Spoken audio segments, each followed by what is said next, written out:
ఓం నమ శివాయ. శ్రీశైల మల్లికార్జున మేడారం సమ్మక్క సారక్క చెలుకూరు బాలాజీ స్వామి.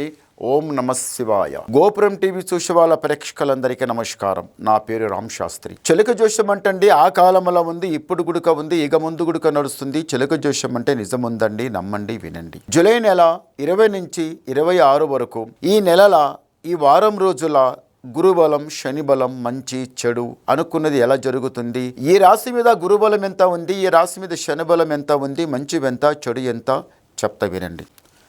చిలికమ్మ, సింహరాశి వాళ్ళ శాస్త్రం, సింహరాశి వాళ్ళ భవిష్యవాణి, సింహరాశి వాళ్ళ గణితవాణి. చిలికమ్మ సింహరాశి వాళ్ళ జ్యోతిష్, సింహరాశి వాళ్ళ భవిష్యవాణి. వావ్.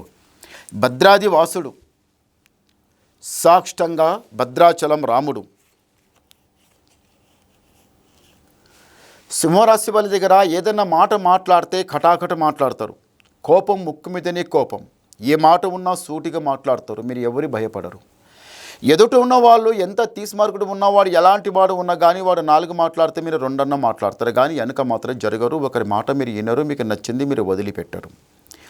కానీ ఈ రాశి వాళ్ళకి ఏమిటిదంటే మాత్రం ప్రేమ విషయమే లోపల ప్రేమించిన వ్యక్తికి చివరి వరకు మీరు తప్పనిసరిగా పెద్దలకి బెదిరించి, లేకపోతే వాళ్ళకు సంజాయించి, వాళ్ళకు మెప్పించి, వాళ్ళకు ఒప్పించి తప్పనిసరిగా మీరు కళ్యాణం చేసుకుంటారు. నమ్మిన వాళ్ళకు చెడగొట్టరు. ఈ సింహరాశి వాళ్ళ దగ్గర ఏముందో కానీ ఇప్పుడొక మాట అప్పుడొక మాట చెప్పరు. మనసు ఒకటి మాట పెట్టుకొని బయట కూడా చెప్పరు. ఏ మాట ఉన్నా మంచిగా ఉన్న మాట ఉన్నట్టే మాట్లాడతారు. ఎందు గురించి అంటే ఈ రాశి వాళ్ళ దగ్గర గుణమే అది. కోపంతోన ఉన్నమాట కటాకట మాట్లాడడం. చేద్దామంటే చేద్దాం, చేస్తామంటే చేస్తాం. అంతేగాని చేసేదానికి వద్దనరు, వద్దన దానికి చేద్దామని అనరు. అంది చేసేది ఉంటే ఎవరి ఇష్ట ప్రకారం వాళ్ళ ఇష్ట ప్రకారమే నడుస్తారు. ఇంట్లో ఇది కాదు ఇది చేద్దామంటే సరే చేద్దాం. కానీ ఈ రాశి వాళ్ళకి ఒకటి ఏముందంటే మాత్రం కొంచెం సర్పదోషం వచ్చింది. సర్పదోషం అంటే నాగదోషం, కుజదోషం, కాలసర్పదోషం, ఇలాంటివి కొన్ని దోషాలు ఉన్నాయి. ఇలాంటి దోషాలు ఉంటే ఇంటి లోపల కళ్యాణం చేద్దామన్నా, లేకపోతే చేసి ఇవ్వాలనుకున్నా, అమ్మాయి అయినా అబ్బాయి అయినా ఇలాంటి దోషాలు ఉంటే ఏమైతుందంటే సంబంధం రావడం, దగ్గరగా రావడం, చేద్దామనడం, మళ్ళీ దూరం జరగడం, అమ్మాయికి మళ్ళీ ఇష్టం అనడం, తర్వాత ఏమనడం వద్దాను చెప్పడం, ఇట్లా ఇష్టం కాదు కూడదు అట్టే ఇట్లా ఉల్టా పల్టా ఇట్లా అవుతూనే ఉంటుంది. ఏందిరా అమ్మాయి ఇష్టమని ఒప్పుకున్నారు, తర్వాత ఏమాయమని మళ్ళీ బాధపడడం.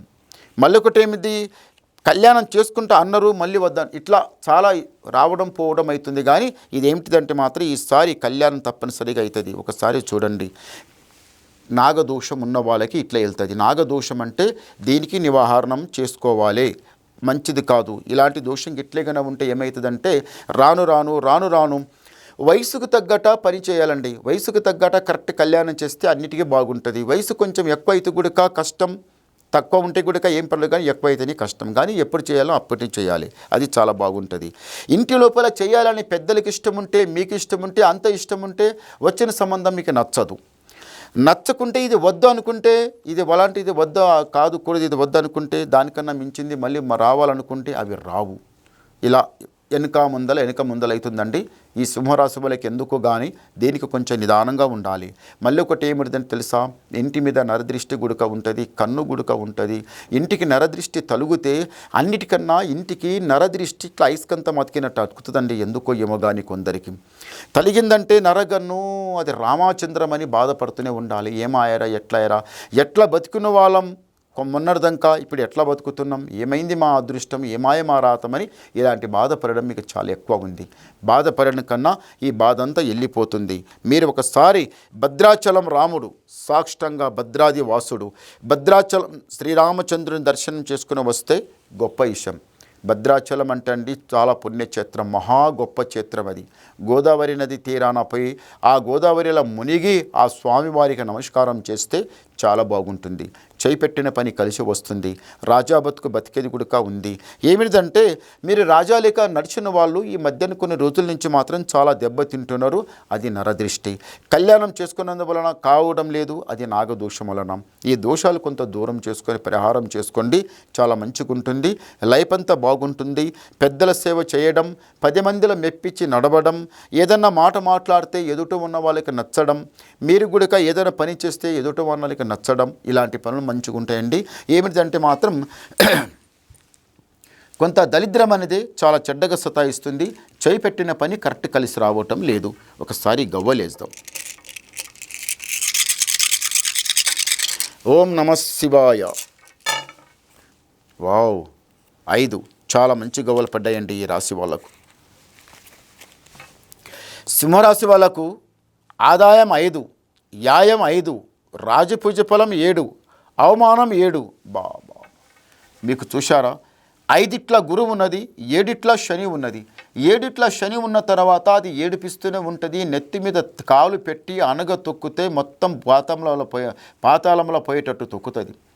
నీ ఇంటి లోపల ఎంత చెడు పోతే దానికి అంత ఆనందం అనిపిస్తుంది, నీకెంత చెడు అనిపిస్తే దానికి అంత కిలకిల నవ్వుతుంది. చూశారా, శని అంటే సామాన్య మాట కాదు. మనం ప్రతి ఒక్క విషయంలో కూడా మనం పోయి నష్టపడ్డామంటే మేము ఏ శనికి వెళ్ళినమరా, నా మీద ఏం గాచరం ఉందని ఇట్లా అయ్యారా, ఎందుకు అయ్యారా నా మీద అంటారు కదా, అది నిజమైన మాటని.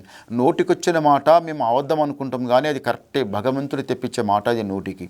చూశారా, మంచి అయినా చెడైనా, హఠాత్తుగా యాక్సిడెంట్ అయినా, చెడు అయినా మంచి అయినా, ఏది ఒక చెడు అయిన తర్వాత ఏమనుకుంటాం, అరే ఏం శని గడికి పోతేవిరా నువ్వు, ఏ దరిద్ర గడికి పోతేవిరా నువ్వు, ఇట్టెట్లా అయ్యారమని మనమే అంటాం కదా, అది నిజమే. అది శని గ్రహ ఇంటి మీద ఉన్న తర్వాత మహా జాగ్రత్తగా ఉండాలి. అన్నిటికన్నా ఒకసారి భద్రాచలం పుణ్యక్షేత్రంపై దర్శనం చేసుకుని రండి, మీకు చాలా మంచి జరుగుతుంది. ఇంకా మీరు ఏమన్నా వినాలనుకుంటే నాకు ఫోన్ ద్వారా మాట్లాడండి, మీ డౌట్ క్లియర్ చేసేస్తా, ఉన్నది మొత్తం చెప్పేస్తా. నమస్కారం.